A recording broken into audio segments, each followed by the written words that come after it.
دوما قريب. السلام علیکم ورحمۃ اللہ وبرکاتہ.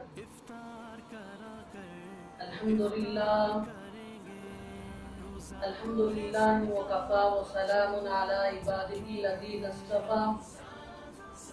اما بعد فاعوذ باللہ من الشیطان الرجیم. بسم اللہ الرحمن الرحیم. یا ایہا الذین آمنوا کتب علیکم الصیام کما کتب علی الذین من قبلکم لعلکم تتقون. وقال تعالی فی مکان آخر والصائمین والصائمات صدق اللہ العظیم وصدق رسول النبی الکریم ونحن على ذلك لمن الشاهدين والشاكرين والحمد لله رب العالمين. وقال النبي صلى الله عليه وسلم الصوم جنة أو كما قال عليه الصلاة والسلام. اللهم صل على سيدنا مولانا محمد وعلى آل سيدنا مولانا محمد وبارك وسلم. میرے واجب الاحترام بزرگوں اور دوستوں اور عزیز ساتھیوں، اللہ جل جلالہ وعما نوالہ کا بے پناہ فضل ہے، اس کا احسان ہے کہ اللہ تبارک و تعالی ہم سب کو ماہ رمضان کا مبارک مہینہ عنایت فرمایا ہے. اللہ ہم سب کو اس مہینے کی صحیح معنوں میں قدردانی کرنے کی توفیق عطا فرمائے. آج رمضان المبارک کا 9واں دن ہے. اللہ اسی طرح پورا رمضان سب کو صحیح سلامت کے ساتھ گزارنے کی توفیق عطا فرمائے. میرے دوستوں اور بزرگوں، اللہ تبارک و تعالیٰ یہ رمضان المبارک کا مہینہ برکتوں والا، رحمتوں والا ہمیں عطا فرمایا ہے. ہم سب کو صحیح معنوں میں اس کی قدردانی کرنا ہے کہ رمضان نیکیوں کا سیزن ہے. جس طرح کوئی بیپار کرنے والا، کوئی تاجر تجارت کرنے والا، اس کا ایک سیزن رہتا ہے. مثال کے طور پر کہ آم کا سیزن چل رہا ہے، املی کا سیزن چل رہا ہے. املی والا چاہتا ہے کہ کسی نہ کسی طرح اس میں خوب نفع کماؤ. آم کا سیزن ہے، آم کا بیپاردار یہ چاہتا ہے کہ میں اس میں کسی نہ کسی طرح خوب نفع کماؤں. اسی طرح یہ نیکیوں کا سیزن ہے، نیکیوں کمانے کا سیزن ہے. ہم سب کو اس میں بڑھ چڑھ کر خوب اللہ سے لو لگانا ہے، اللہ سے تعلق جوڑنا ہے. کہ رمضان المبارک فضیلتوں والا ہے، رحمتوں والا ہے. اللہ کی رحمتیں اس میں برستی رہتے ہیں. اور اس مہینے کے 3 عشرے ہیں. اس کا پہلا حصہ رحمت کا ہے، اس میں اللہ کی خوب رحمتیں برستے ہیں. ہر بندے کو اللہ کی رحمت کی ضروری ہے. اللہ کی رحمت سے سب کچھ ہو سکتا ہے. اللہ تبارک و تعالیٰ کی رحمت بہت بڑی ہے. اللہ کے جو غضب ہے، اللہ کے غضب سے بڑھ کر اس کی رحمت. اللہ کے عرش پر لکھا ہے ان رحمتی وسعت غضب. اللہ کے غصے سے بڑھ کر اس کی رحمت ہے. اللہ تعالیٰ اس کی رحمت کے ذریعے سے سب کو معاف کر سکتے ہیں.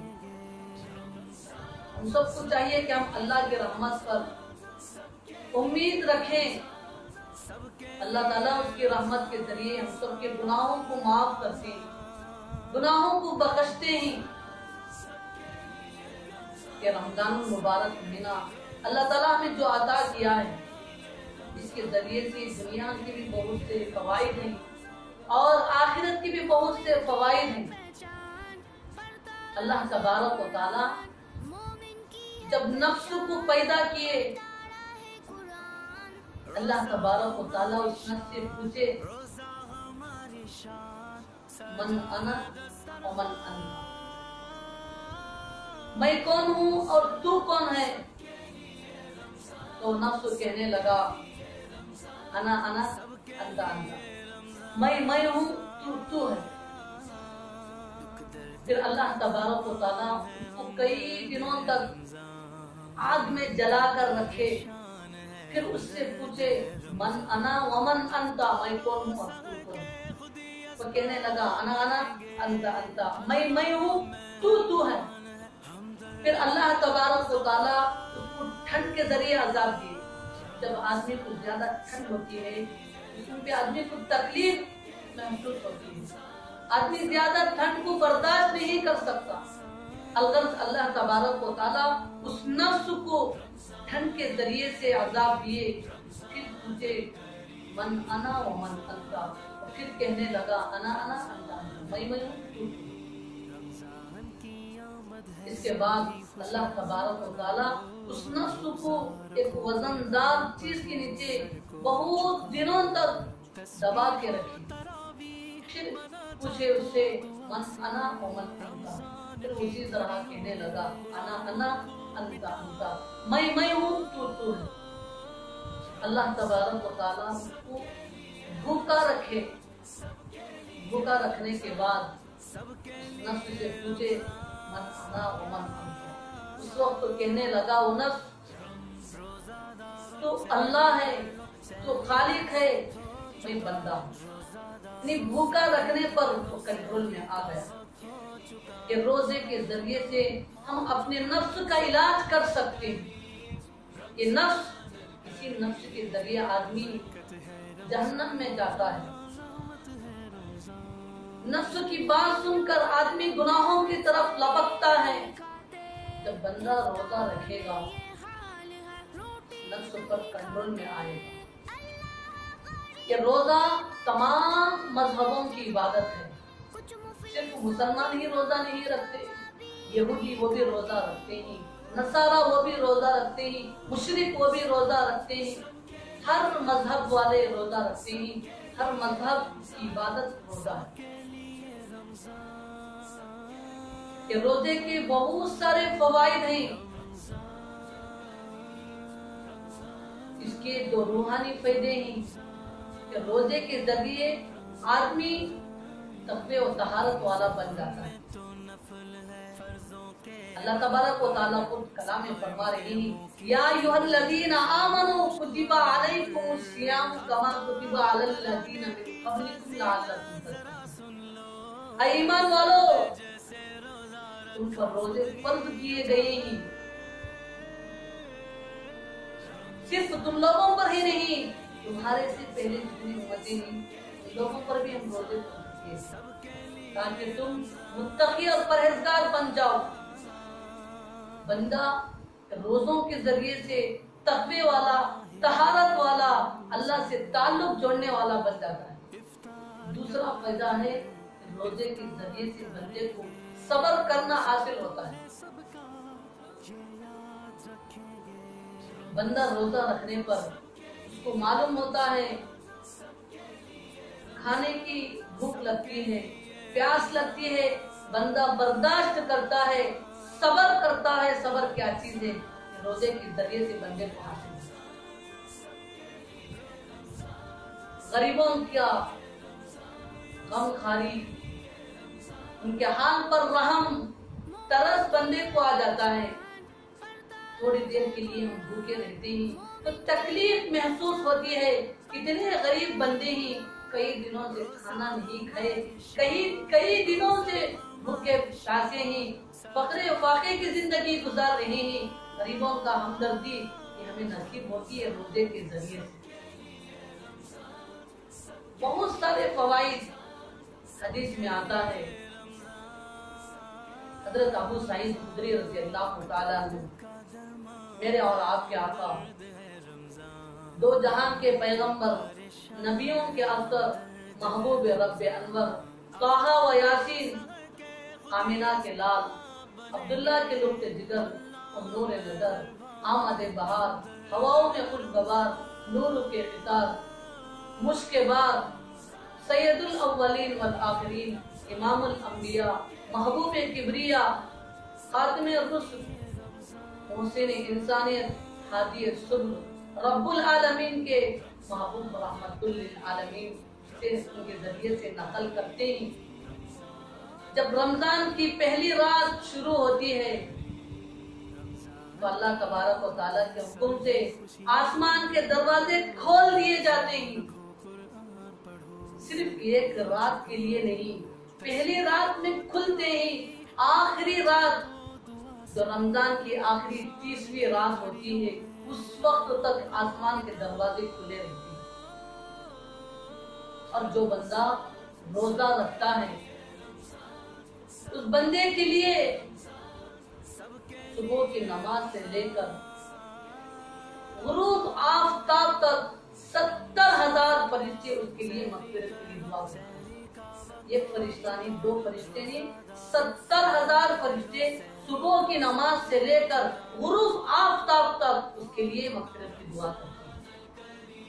اور جو بندہ روزہ رکھتا ہے اللہ تعالیٰ اس کے لیے جنت میں ایک مکان بنائیں گے اور اس مکان کے 60,000 دروازے ہوں گے اور ہر دروازے پر ایک سونے کا محل ہوتا ہے اور اس محل کو یاقوت، سرخ یاقوت کے ساتھ یعنی لال ہیرے کے ساتھ سجایا جاتا ہے۔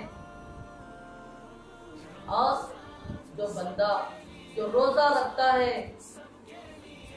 جو اللہ کا ذکر کرتا ہے، اس کے لیے اللہ تعالیٰ بہت سارے فضائل رکھے۔ ہم سب کو چاہیے کہ ہم ان روزوں کی اہمیت رکھیں، رمضان المبارک مہینے کی قدردانی کریں۔ اللہ تبارک و تعالیٰ بہت سارا دینے والے ہیں لیکن ہم دینے کے لیے تیار نہیں ہیں۔ کہ ماہ رمضان کہ اللہ تبارک و تعالیٰ آقا مدنی کریم صلی اللہ علیہ وسلم کی امت کو خصوصی طور پر دیے ہیں، اس مہینے کی ہم سب کو قدردانی کرنا ہے اور اللہ سے ہم سب کو گناہوں سے توبہ کرنا ہے۔ جب بندہ توبہ استغفار کرتا ہے اللہ اس سے خوش ہو جاتے ہیں۔ اور خاص کر ہم ماہ رمضان کے اندر نمازوں کی، نفلوں کی پابندی کریں۔ اللہ تبارک و تعالیٰ کے نزدیک رمضان میں جو نمازیں پڑھتی ہیں، جو بندہ نفل ادا کرتا ہے اللہ تبارک و تعالیٰ اس کو فرض کا ثواب دیتے ہیں۔